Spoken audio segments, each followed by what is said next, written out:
Hi, I'm Mike from 1A Auto. We've been selling auto parts for over 30 years.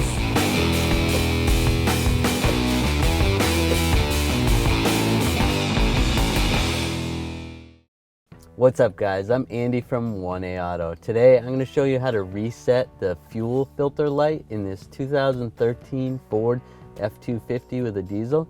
If you need parts for your vehicle, click the link in the description and head over to 1aauto.com.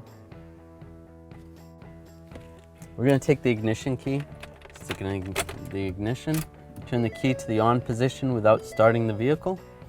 We're going to let the dash stabilize, and then we're going to scroll. When I'm on this screen, I'm going to scroll to the left, and I'm going to go down to settings, click the OK button, and go down to vehicle, click OK,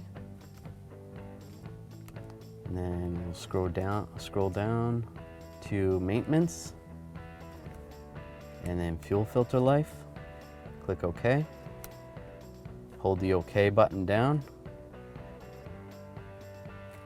and the fuel filter life is reset, so we're good to go. We can scroll back to the main screen, go back to gauge mode, turn the key off. Thanks for watching. Visit us at 1aauto.com for quality auto parts, fast and free shipping, and the best customer service in the industry.